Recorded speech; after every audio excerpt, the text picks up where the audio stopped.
সমস্ত বাজেট থেকে অবভিয়াসলি এক্সিবিশনে যখন আসে সমস্ত বাজেটেরই থাকে। কেমন লাগছে ব্যাঙ্গালোর প্রথমেই বলো? ভালো লাগছে, অলওয়েজ ব্যাঙ্গালোর ভীষণ স্পেশাল থাকে। কোথায় দমদম থেকে হাওড়া আমার জন্য এসেছে ট্রাভেল করে, আমাদের বাড়ি থেকে 20 kilometre.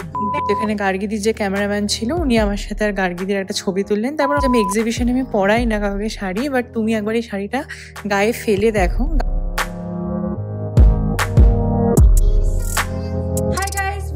Welcome back to my channel স্পন্দন। তোমাদের সকলকে স্বাগত জানাচ্ছি আমার চ্যানেলের একটা ব্র্যান্ড নিউ ভ্লগে। আজকে ফ্রাইডে, আমি এখন যাচ্ছি অফিস থেকে একটা ছোট প্ল্যান আছে, আশা করবো তোমাদের সেই সবার প্ল্যানটা ভালো লাগবে। তো চলো বেশি কথা না বাড়িয়ে ব্লগ থেকে দিনটাকে দুটোকে শুরু বাজে এক্স্যাক্টলি 9:30 আর আমি বেরোচ্ছি এখন জয়নগরের উদ্দেশ্যে। আজকে আমার ফোনের অ্যালার্মই বাজেনি সকালে, বাট এখন আমার ওই যে ব্যাঙ্গালোরের দূরের ওখানে ওয়ার্কশপ চলছে, যেতে লাগবে এখনো 1.5 ঘন্টা মতো। তো আজকে আমি লেটই পৌঁছাবো, বাট দেখা যাক কি হয় না হয়। তো আজকের দিনটা ছিল রথের দিন, আর রথের দিন আমি অফিস যাচ্ছিলাম। এইসব স্পেশাল দিনগুলো বাড়ির কথা খুব মনে পড়ে, বা ছোটোবেলায় রথ টানতাম সেগুলো খুব মনে হয়।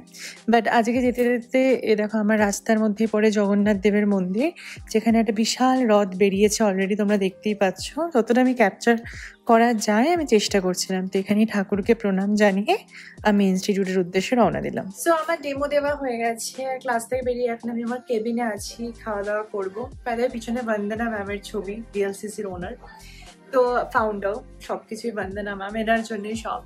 তো যাই এখন রেডি হবো। আর আজকে সন্ধ্যাবেলা একটা প্ল্যান আছে, এথেনিক বুটিক কলকাতার যেটা আছে খুব ফেমাস, গার্গিদির বুটিক, এথেনিক বুটিক ব্যাঙ্গালোর এসে এক্সিবিশনের জন্য। তো সেটা ভিজিট করব আমি এবং অনিন্দ, দুজনেই যাব। অনিন্দকে ফাইনালি রাজি করিয়েছ আসবে। তো ইনস্টিটিউট থেকে যে 6টা নাগাদ বেরোবো, অ্যান্ড দেন ওখানে 6:30টার মধ্যে পৌঁছে যাবো। অ্যান্ড দেখি ওখান থেকে হয়তো পুজোর জন্য একটা শাড়ি কিনতে পারি, বিকজ এথেনিক বুটিক খুব ভালো লাগে, ওদের কালেকশন ভালো, not at all any sponsor or promotion. Generally যাবো অ্যান্ড দেখি ওখানে কি ভালো লাগে না লাগে। বাট চলো এখন ব্যাক টু ক্লাস। বসে গেছি ফাইনালি অটোতে, আর যাচ্ছি এথেনিক বুটিকের এক্সিবিশনের উদ্দেশ্যে। যেতে যেতে আমি চিন্তা করছিলাম কি বাজেটের শাড়ি নেব, কি দেখবো, কিরম পুজোর শাড়ি পরবো। তো মনটা একটা খুশি আমেজেই ছিলাম, কারণ পুজোর শপিং মানে বাঙালিদের কাছে একটা আলাদা ইমোশন, একটা আলাদা ভালোবাসার জায়গা। সারা বছর অপেক্ষা করে থাকি এই পুজোর কটা দিনের জন্য। আর ব্যাঙ্গালোরে যে সাইডে আজকে যাচ্ছিলাম সেই দিকটা আমি কোনোদিন এর আগে যাইনি। দেখো কত বড় একটা বুক সোসাইটি আছে, তো এটাতে একদিন আসার খুব ইচ্ছে রইলো, আমি ভিডিও করে রাখলাম আর কি তার জন্য। বাট ফাইনালি পৌঁছে গেছি সাফিনা প্লাজাতে, যেখানে এথেনিক বুটিকের এক্সিবিশনটা হচ্ছে আজকে ব্যাঙ্গালোরে। এই যে আমি এখানে ওয়েট করছি, অনিন্দ রাস্তায় একটু টাইম লাগবে, তাই একা বসে আমি এখানে রাস্তাঘাট দেখছি। আর দেখো একটা গোল্ডেন রিট্রিভার যাচ্ছে, আমি ওটাকে দিকে হাঁ করে তাকিয়েছিলাম আর ভাবছিলাম কখন অনিন্দ আসবে। এই যে ফাইনালি অনিন্দ চলে এসেছে। এটা ব্যাঙ্গালোর না, বলছে এটা নাকি ব্যাঙ্গালোর না, বলছে এদিকটা কি জমজমাট, কেসিদাস থেকে শুরু করে সবকিছু রয়েছে। তো চলো এবার যাওয়া যাক এথেনিক বুটিকে। তো আমরা পৌঁছে গেছি ভেন্যুতে, আর এখানে দেখতে পাচ্ছি গার্গিদির একটা সুন্দর ছবি রাখাই আছে। আর এটাই পুরো এথেনিক বুটিকে, আই থিঙ্ক এইটা হচ্ছে এথেনিক বুটিকের এন্ট্রান্স। তো চলো এবার এন্ট্রি করা যাক। এখানে দাঁড়িয়ে আছে গার্গিদি। সো এখানে গার্গিদিও আছে, তোমরা সবাই রিকোয়েস্ট করেছিলে। সো গার্গিদিকে একটু বলবো। গার্গিদি হ্যালো। হ্যালো, কেমন লাগছে ব্যাঙ্গালোর প্রথমেই বলো? ভালো লাগছে, অলওয়েজ ব্যাঙ্গালোর ভীষণ স্পেশাল থাকে, কারণ প্রচুর কাস্টমার আমার থাকে যে অনলাইন শপিং করে ব্যাঙ্গালোর থেকে। আমি খুব এক্সাইটেড, আজকে দিয়ে পুজোর শপিং শুরু হচ্ছে আমার এথেনিক বুটিকের সাথে। থ্যাংক ইউ, ভীষণ এক্সাইটেড। তুমি দেখো, আমি তোমাকে হেল্প করব। Sure, thank you. হ্যাঁ, আমি আগে একবার কভার করে নিচ্ছি পুরো জায়গাটা। So as usual sari collection তোমরা দেখতেই পাচ্ছ, নট অনলি শাড়ি, এখানে ভ্যারাইটি অফ কুর্তি সেটস রয়েছে। অ্যান্ড সমস্ত বাজেট থেকে অবভিয়াসলি এক্সিবিশনে যখন আসে সমস্ত বাজেটেরই থাকে। And definitely the gorgeous blouse collections থেকে শুরু করে এথেনিক বুটিকের ব্লাউজ কালেকশনও নো ডাউট ভীষণ ভালো। এদিকে শাড়ি রয়েছে পুরো A to Z, সমস্ত কিছু তোমরা পেয়ে যাবে। স্পেশালি আই থিঙ্ক গার্গিদি তোমার পিওর আইটেম তো অবভিয়াসলি রেখেছে, কোথাও না কোথাও এখানের মধ্যেই রয়েছে। তো আই থিঙ্ক ইয়েস, এটা হচ্ছে এথেনিক বুটিকের সেই সিগনেচার টিস্যু কাঞ্জিপুরমস। হো পিওর টিস্যু কাঞ্জিপুরমসগুলো এখানে রয়েছে। অ্যান্ড দেন এখানে রয়েছে ডেফিনেটলি গুজরাতি স্টিচ, যেটা এথেনিক বুটিকের স্পেশালিটি। ইয়েস, গুজরাতি। হো অসাধারণ, মানে এগুলো দেখে লোভ সামলানো যায় না। তো পুজোর শপিং কিন্তু তোমাদের এবার শুরু করতেই হবে। Just look at this colour combination, mind blowing.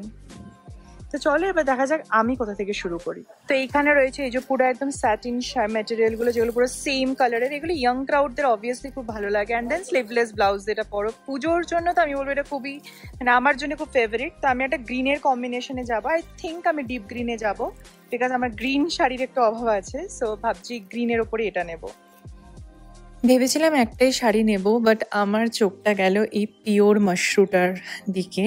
ভেবেছিলাম কোনো পিওর আইটেম নেব না, সেমি নেব, বাট কি করব বলো, এত ভালো কালেকশন দেখে আমি নিজেকে আটকে রাখতে পারলাম না। তো এটা একটা পিওর মাশরু, যেটার মধ্যে ছিল ল্যাভেন্ডারের সাথে সিলভার প্লাস একটু হালকা বার্গেন্ডি অ্যান্ড ডিপ ভায়োলেটের একটা কম্বিনেশন। মানে অসাধারণ শাড়িটা দেখতে ছিল। আর এথেনিক বুটিকের এটাই বেস্ট, মানে শাড়ি খুবই ইউনিক একটা কালেকশন হয়। সচরাচর সেই কালেকশন তুমি সব জায়গায় দেখতে পাবে না। আর এখানে দিদি আমাকে খুব যত্ন সহকারে পরে শাড়িটা আমাকে বললো যে আমি এক্সিবিশনে আমি পরাই না কাউকে শাড়ি, বাট তুমি একবার এই শাড়িটা গায়ে ফেলে দেখো। গার্গি দিয়ে বললো একবার তুমি এটা পরে দেখো, শাড়িটা তোমার জন্যই মানে আছে এরকম একটা ব্যাপার। কারণ অলমোস্ট সমস্ত প্যাস্টেল শেড বেরিয়ে গেছিলো, জাস্ট এই একটাই কালার ছিল। তো আমি শাড়িটা গায়ে ফেললাম এবং ফেলেই বুঝতে পারলাম যে ইয়েস, আমি আজ পয়সা খসাতে চলেছি। কারণ শাড়িটা অসাধারণ। আর শাড়ির নেশা একটা মারাত্মক নেশার মতো, মানে চা ড্রাগ মদ তারপরে আসে শাড়ির নেশা। আর আমি এক্স্যাক্টলি শাড়ির নেশায় আসক্ত, তাই নিজেকে আর ঠিক কন্ট্রোল করতে পারলাম না। শাড়িটা আমি কিনলামও, কিন্তু পরে কিন্তু দারুণ লাগছিল। আর আমি নিজেকে একটা ইমাজিনও করলাম যে এই শাড়িটা অষ্টমীর রাত বা যে কোনো দিন একটা পরলে একটা আলাদাই লুক হবে। তাই আর দেরি না করে এটা কিনে ফেললাম। তো এখানে দেখো গার্গিদি আমাকে ডাকলো, বললো আসো তোমার সাথে একটা ছবি তুলি। তো এখানে গার্গিদির যে ক্যামেরাম্যান ছিল উনি আমার সাথে আর গার্গিদির একটা ছবি তুললেন। তারপর অনেকক্ষণ আমরা কথা বলছিলাম বিভিন্ন বিষয় নিয়ে, আমাদের সোশ্যাল মিডিয়া পেজ নিয়ে। অ্যান্ড খুব ভালো লাগলো ওনার সাথে মিট করে। অ্যান্ড বাই দ্য ওয়ে এই দুটো কাপড় আমি ফাইনাল করলাম। অ্যান্ড অনিন্দ এখানে আছে, অনিন্দ বলছে হেভি টাকা খসলো, বা মানে বুঝতেও পারছে না যে আমি কেন এত শপিং এখনই করে ফেললাম, বাট করে নিলাম, আর কি করা যাবে।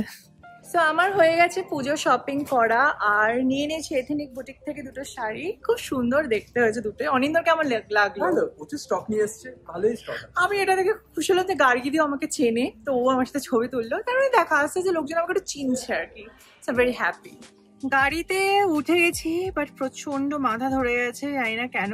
মেবি আজ না দুপুরে আমি করে লাঞ্চ করতে পারিনি একদম ভালো করে, তো গ্যাস হয়ে গেছে আর কি। আবার আমার গ্যাস কেউ পেছনে চড়তে বাট এনিওয়েজ প্রচন্ড মাথা ধরেছে। বাট আনন্দ হচ্ছে পুজোর শপিং হয়ে গেছে। আর আমি সবাইকে বলে দিচ্ছি, অনিন্দকে বলেছি পুজো এবার কিছু দেবে না, আমাকে টাকা দেবে, কারণ আমার কেনা হয়ে গেছে। পুজোর মাসে আমাকে টাকা দিয়ে দেবে সবাই। সো যাইয়ে গিয়েছে এই শাড়িগুলো ফলস পিকো বসানো, ব্লাউজ করা, সেগুলো আবার আলাদা খরচা। কি হলো এটা? মানে মানে কিছু বলার নেই। আমি এলাম গেলাম চলে গেলাম। আমি প্রথমে ভেবেছিলাম অনিন্দকে ডাকবো না, এত দূর থেকে আসবে। তারপরে আমি ভাবলাম যে বিয়ের আগে এই ছেলেই কোথায় দমদম থেকে হাওড়া আমার জন্য এসেছে ট্রাভেল করে, আমাদের বাড়ি থেকে 20 কিলোমিটার দূর। ব্যাঙ্গালোর তো কেরালা এসেছে আমার সাথে দেখা করতে। তো বিয়ের পর কেন হবে না সেটা? ব্যাপারটা খালি 20 কিলোমিটার, 20 কিলোমিটার না, আমার আসতে প্রায় 1 ঘন্টা 15 মিনিট লেগেছে। দেখো সেটুকুনি তুমি আসতে পারবে না, এই যে আমার ভ্যালুটা তুমি বোঝো। মানে তোমার মানে তুমি ছাড়া আমি শপিং করছি না, এটাই তো আসল জিনিস। এটা যদি না থাকে তাহলে কিসের রিলেশনশিপ? বাবা বাবা ব্যাঙ্গালোরে এত সুন্দর সুন্দর জিনিস আছে, এগুলো আমি জানতামই না। কি বিশাল একটা গুরুদুয়ারা। এথেনিক বুটিকের পর এখন আমরা এসেছি চিপসের দোকানে। এখানে আমি চিপস নিচ্ছি, গরম গরম পুরো ভাজছে দেখো। আর ওখান থেকে আমরা নিচ্ছি চিপস। আমি নিয়েছি চাকা চিপস, এটা আমার ভীষণ পছন্দ ছোট থেকেই। আর এই চিপসটা আমার খুব পছন্দ, এটা তো প্লেন খেতে হয় কিন্তু ভীষণ ভালো লাগে খেতে। সো কেনাকাটা করে বাড়িতে চলে এসেছে, আর এখন বসে গেছে ডিনার করতে। আজকে ডিনার হচ্ছে পনিরের তরকারি আর রুটি। আমি অন্যমনস্কভাবে রান্না করেছি, কি করেছি আমি জানি না, যে পনিরে প্রচুর তেল দিয়েছি। মানে দেখো আমি জানি না কি করে অনেকটা তেল হয়ে গেছে। মানে আমি অনিন্দ দুজনে তেলটা পুরো বার করলাম, কেন এতটা তেল খাওয়া উচিত না সত্যি কথা বলতে। বাট জানি না কিভাবে একটু বেশি তেল দিয়ে ফেলেছি আমি। তো যাই হোক চলো ডিনারটা করে নিই লাফটার শেফ দেখতে দেখতে। আজকে আমার আরো কয়েকটা জিনিস পাওনা হয়েছে, সেটা হচ্ছে একটা দেখো এই ঢাকাই জামদানি হাট থেকে আমাকে পুজোর জন্য শাড়ি পাঠিয়েছে, পুজোর শ্যুটের জন্য ঢাকাই জামদানি, যেটা আমি আনবক্স করে পরে একটা রিল পোস্ট করব। বাট আমি যতদূর জানি এটা ল্যাভেন্ডার কালারের একটা ঢাকাই জামদানি। উফ সুপার এক্সাইটেড এটা নিয়ে শ্যুট করার জন্য। আর এদিকে আমার জয়নগরের ব্যাচ সবে শুরু হয়েছে, শেষ হয়েছে মেকআপের। এই যে জয়নগর ব্যাচের স্টুডেন্টরা আমাকে দুটো দুল, সুন্দর সুন্দর দেখতে দুটো দুল আর একটা পুরো কুর্তা সেট দিয়েছে, যেটা এরকম আকাশি কালারের একটা কুর্তা, অ্যান্ড দেন এর ভেতরে হচ্ছে তোমার পুরো হোয়াইট প্যান্ট আর একটা সুন্দর কাজ করা ওড়না। দারুণ একটা গিফট আমি পেয়েছি, কালারটা খুব মিষ্টি না? সেসব ভালো কথা, আমি সেটা ভাবছি না। আমি বলছি আমাকে কেন কিছু দেয় না?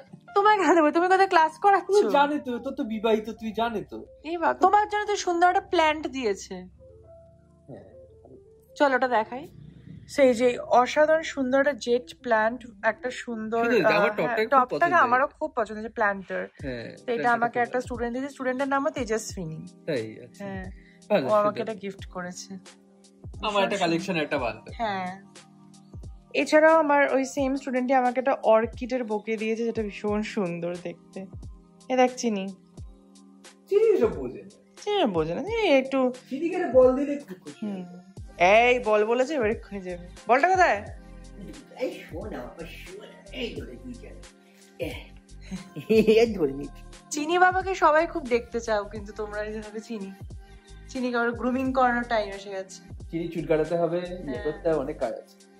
সো যাই হোক, আজকের মতো ব্লগটাকে আমি এখানেই শেষ করছি। আশা করবো তোমাদের ব্লগটা খুব ভালো লেগেছে। যদি ভালো লেগে থাকে অবশ্যই লাইক করো, কমেন্টে কেমন লেগেছে জানিও। আর যদি বেশি ভালো লেগে থাকে তাহলে যারা কোনো সাবস্ক্রাইব করনি, প্লিজ ডু সাবস্ক্রাইব। আশা করবো তোমাদের আগামী কন্টেন্টগুলো খুব ভালো লাগবে। দেখা হচ্ছে নতুন ব্লগে খুব তাড়াতাড়ি। চলো, টাটা।